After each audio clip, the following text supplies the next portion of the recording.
Hi friends, good morning to all. ఈరోజు మా పెద్దమ్మాయి కాలేజీ బయలుదేరుతుందండి. తన కోసం ఈరోజు టమాటో రైస్ ప్రిపేర్ చేద్దాం అనుకుంటున్నాను. దానికోసం అన్నీ ప్రిపేర్ చేసుకున్నానండి, ముందుగానే సిద్ధం చేసుకున్నాను.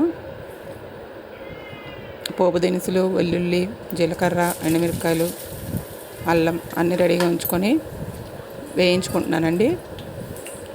పోపు మొత్తం బాణలో కళాయిలో వేసి వేయించుకుంటున్నాను. మొత్తం పోపుని బాగా ఫ్రై చేసుకోవాలండి. ఫస్ట్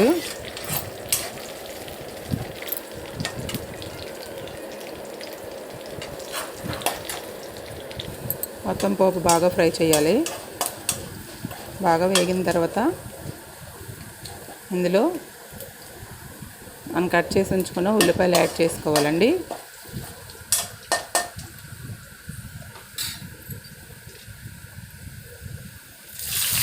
ఉల్లిపాయలు యాడ్ చేసుకున్న తర్వాత ఉల్లిపాయలు కూడా కొంచెం బ్రౌనిష్ కలర్లో వచ్చిన వరకు వేయించాలండి.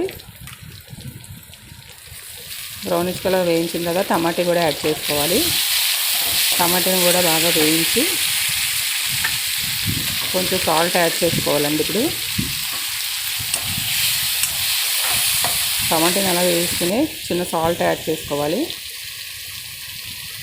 చిన్న సాల్ట్ యాడ్ చేసుకున్న తర్వాత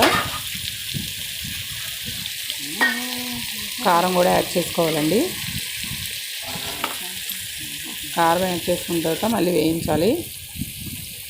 కొత్తిమీర కూడా యాడ్ చేసుకోండి. కొంచెం వేయించిన తర్వాత కొత్తిమీర యాడ్ చేసుకోండి.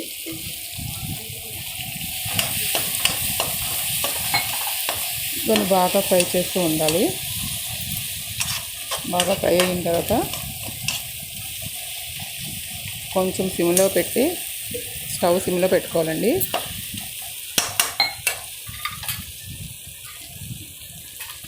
బాగా వేయించాం కదా, మరి స్టవ్ సిమ్లో పెట్టుకోవాలి. స్టవ్ సిమ్లో పెట్టుకొని ఆ మొత్తం టమాటీ ఉల్లిపాయ అదంతా కూడా బాగా మగ్గించుకోవాలండి. స్టవ్ మాత్రం సిమ్లోనే ఉంచాలి.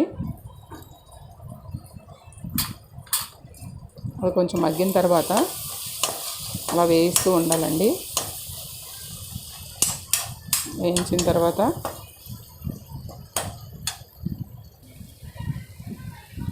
మనం రెడీ చేసి పెట్టుకున్న రైస్ని అందులో యాడ్ చేసుకోవాలండి.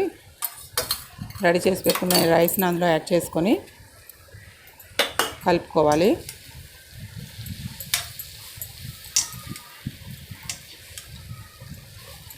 అలా కలుపుతూ ఉండాలండి. అలా కలుపుతూ స్టవ్ సిమ్మర్లోనే ఉంచాలండి.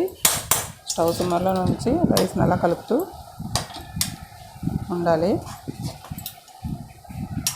ఒక 2 minutes 3 minutes స్టవ్ని సిమ్లో పెట్టి అలా ఉంచితే మనకు వేడిగా టమాటో రైస్ రెడీ అవుతుందండి. ఇష్టమైన వాళ్ళు లెమన్ కూడా యాడ్ చేసుకోవచ్చు.